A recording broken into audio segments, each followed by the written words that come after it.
في الفيديو ده هنتكلم عن أسرار التضحية البشرية في تايلاند والطقوس الغريبة اللي كانت بتحصل زمان واللي بعض الناس لسه بتؤمن بيها لحد دلوقتي، وهنربط ده بالفيلم اللي بيحكي عن لعنة بسبب طقوس السحر الأسود والتضحيات البشرية اللي عملوها أهل القرية.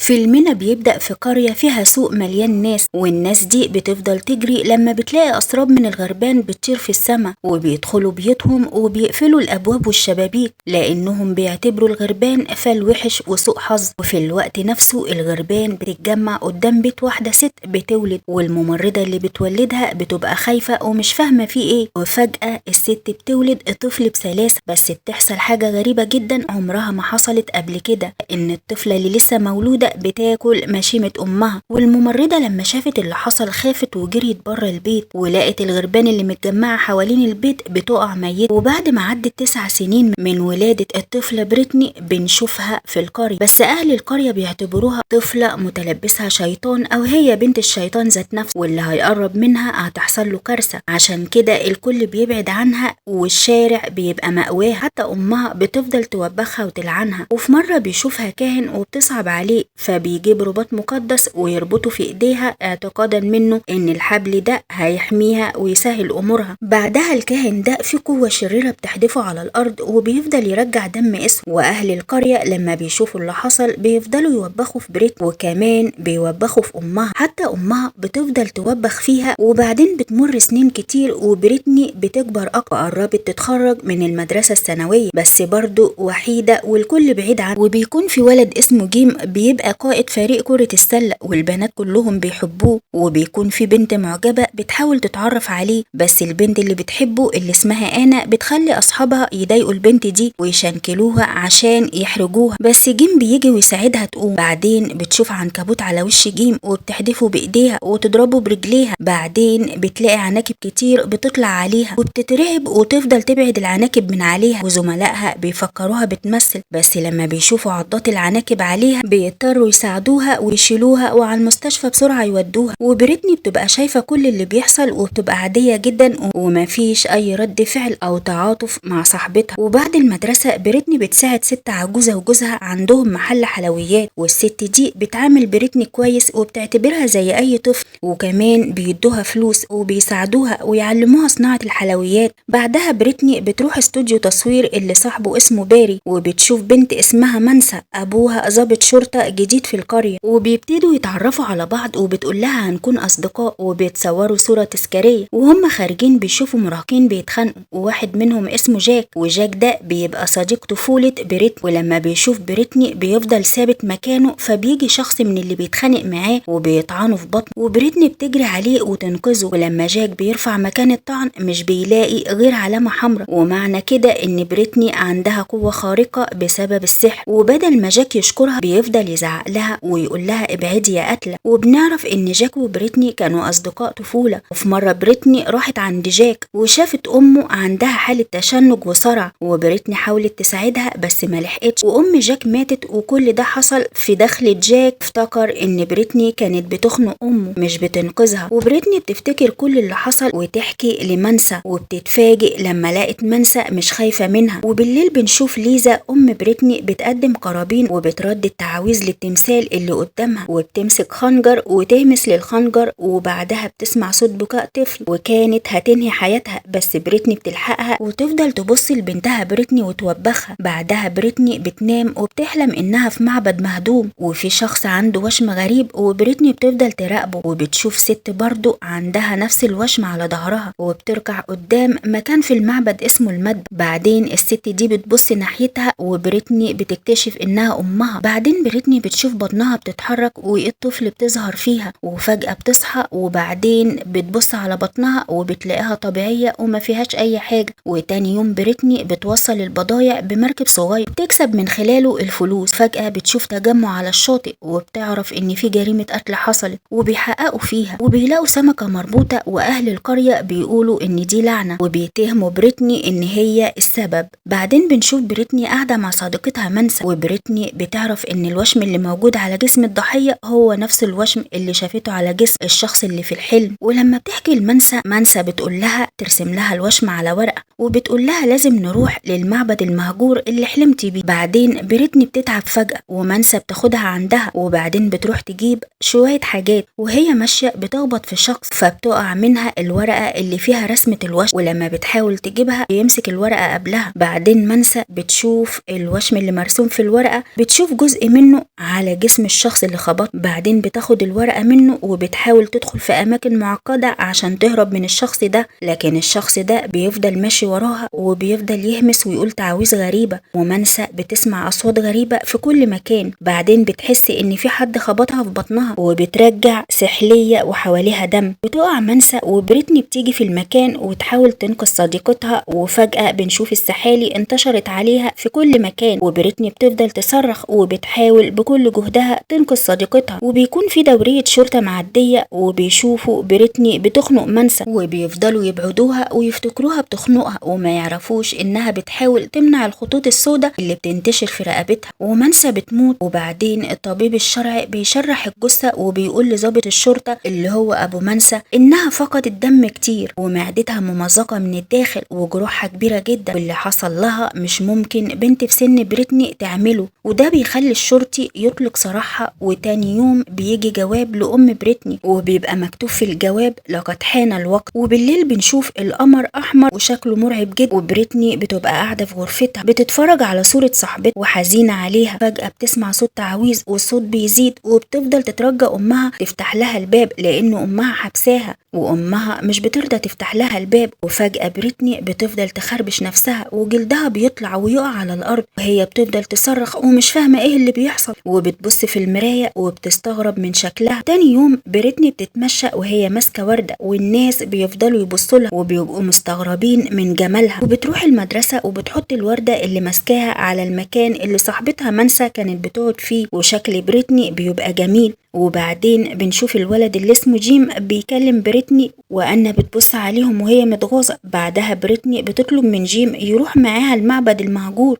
وبالفعل بيروحوا هما الاتنين للمعبد المهجور. وجيم بيقول لها ان كل الرهبان اللي كانوا في المعبد ماتوا بشكل غامض والمكان بقى ملعوب. بعدها بيشوفوا كل زملائهم اللي في الفصل موجودين في المكان، وبنعرف ان أنا متفقة مع جيم يجيبوا بريتني للمكان ويبهدلوها ويقضوا عليها. بعدها أنا بتطلب من أصحابها يوقعوها، وفجأة بيحضر جاك صديق بريت وبيضربهم وياخد بريتني ويهربوا. وبنعرف ان جاك سمع أنا وجيم وهما بيتفقوا ضد بريت، ومع انه انقذ بريتني بس لسه زعلان منه. وتاني يوم بريتني بتروح المدرسة ومعاها مقص وبتهجم على جيم وتعوره، وأنا بتحاول تبعدها بس هي بتطعنها. بريتني بتعتقد ان أنا مات، لكن هي ما ماتتش واتعورت تعويرة سطحية في وشها. وبالليل بريتني بتروح للكاهن وبتقوله ان قلبها اصبح حجر بسبب الكراهية. مش بيرد على كلامها وبيقول لها انه حاسس بألم في رجله. بعدين بيحط رجله في مية بمساعدة بريتني وبتمسك رجله وبتسحب الشر اللي فيها. بعدين صوابع الكاهن بتنزف، بعدين بتسحب من صوابعه دودة كبيرة شكلها غريب، وجاك بيبقى واقف في ركن وشايف كل اللي بيحصل. بعدها بنشوف أنا متضايقة من بريتني وعايزة تنتقم منها عشان كانت هتموتها، فبتروح لساحر وبتطلب منه يعمل لها تعويذة تموت، والساحر ده أصلا عايز يتخلص من بريتني. ولما بريتني بتروح وتقفل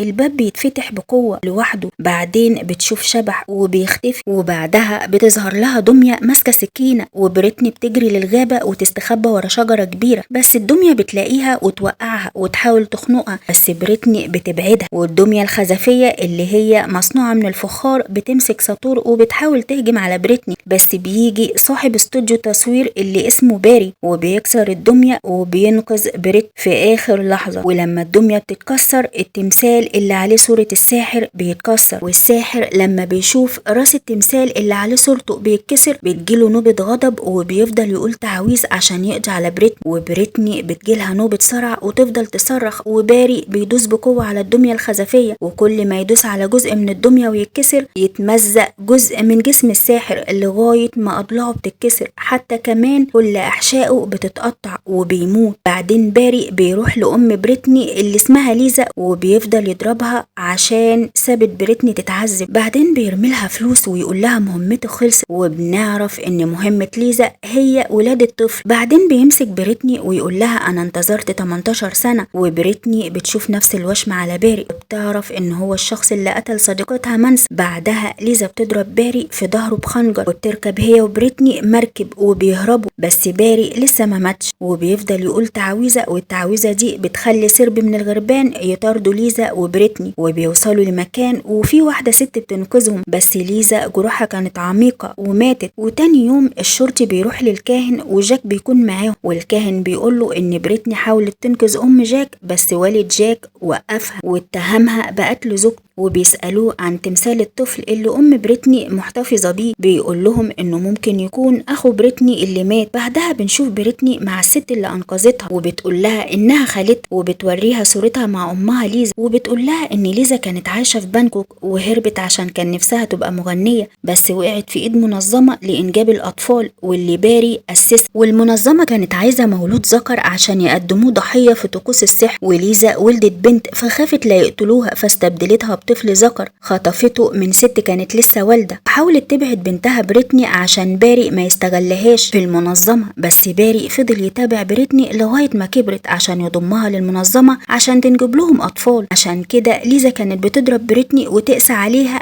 عشان خافت عليها، بس بريتني رفضت تمشي، وليزا ما كانش قدامها حل غير انها تبعت رساله لاختها عشان تاخد بريتني بعيد عن القريه. بعدها بنشوف بريتني بتقع على الارض، وبنعرف ان لما ام بريتني استبدلت بريتني بالطفل اللي سرقته، بريتني صابتها لعنة السحر. بعدها بنشوف بريتني بتصنع ادوات سحر عشان تنتقم لامها، وبعدها بنشوف أن معاها علبة فيها دم كلب اسود، ولما بتطلع من غرفتها بنشوف شخص بياخد خصلة من شعرها المتقصف على السرير، ولما أنا بترجع لغرفتها بتلاقي بريتني في الغرفة وبتقول لها انا عايزة ألمس دم الكلب الاسود، ولما بتلمس الكلب الاسود وتضغط عليه أنا بتقع وتفضل تتقلب. بعدها بريتني بتنفخ عليها مسحوق غريب وتسيطر عليه. بعدين بيظهر الساحر اللي مات لما باري كسر الدمية اللي كانت بتهاجم بريتني، والساحر ده بيشيل فروة شعر آن. بعدها بنشوف جيم بيروح لباري وبيدفع له فلوس كتير عشان يديله تعويذة، بس فجأة بيسمعوا أصوات غريبة في كل مكان. باري بيروح يستكشف المكان وبيلاقي دمية الفودو، وبيطلع للدور التاني من المنزل وبيشوف بريتني مستخبية وهما الاتنين بيفضلوا يضربوا بعض، وباري بيشل حركة بريتني بالسحر، بس بريتني بتضربه في رجله وبترشه بدم الكلب الاسود وبتشله، بعدين بتموته. بعدين بنشوف جيم أنا بتظهر له وبيترعب من شكلها، وبعدين بتيجي بريتني وبتربط أنا وجيم وبيفضلوا يترجوها، بس هي بتعذبهم يعني بتتفنن في تعذيبهم. وبعدين بيكون في تجمع للمنظمة، وطبعا بريتني بتحط لمستها في الأكل وبتجيب لحم باري اللي أسس المنظمة وبتحطه في الأكل، والناس اللي موجودين بياكلوا منه، وفي وقت قليل بيحسوا ان في حاجة غلط في الاكل وبتحصل فوضى. بعدها بيوصل الضابط ومعاه جاك وبيشوف بريتني وهي بتردد التعويذ، وجاك بيترجاها وبيقول لها ان في ناس ابرياء في المكان وبلاش تأذيهم. بعدين بيجي شخص اسمه مادي وبيهدد بريتني وبيقول لها لو ما رحتش للمذبح اللي في المعبد هموت جاك، وبياخد جاك رهين، وبنعرف ان مادي هو الاب البيولوجي لبريتني. بعدين بنشوف جاك بطنه اتنفخت، وده طبعا بسبب التعويذ والسحر اللي مادي اطلقوا عليه. وفي اخر لحظة الكاهن بينقذ جاك، وبعدين بنشوف بريتني مربوطة ومادي ابوها بيعمل عليها طقوس، وهي بتفضل تكلمه عشان يتراجع عن اللي بيعمله، بس هو بيستمر في الطقوس وبيكشف عن الوشم اللي في جسمه. بس الشرطي بيوصل وبتحصل فوضى، ومادي بينده على الغربان عشان تنقل اللعنة ليها عشان لما تنجب مولود ذكر يقدروا يكملوا طقوس المنظمة، لانهم كل فترة من الزمن بيعملوا تضحية بمولود ذكر عشان اعمالهم الشيطانية. بعدين بيجي جاك ويتقاتل مع مادي، ومادي بيوقع جاك على الارض، ومادي قوته بتبقى خارقة ومش طبيعية ولسه هيموت جاك، بس الكاهن بيكون عامل تعويذة على مادي والنار بتمسك فيه. بعدين جاك بيحاول يساعد بريتني بس بيتفاجئ لما بيلاقي مادي رجع لطبيعته من غير اي حروق في جسمه، وبيمسك جاك وبريتني بتطعن مادي بعود الخيزران فبيقع على الارض ويبدأ جسمه يتحلل، وبريتني بتطلع قلبه من ضلوع وبكل قوتها بتقطع قلبه الأجزاء وتاكله. بعدين بتدخل في غيبوبة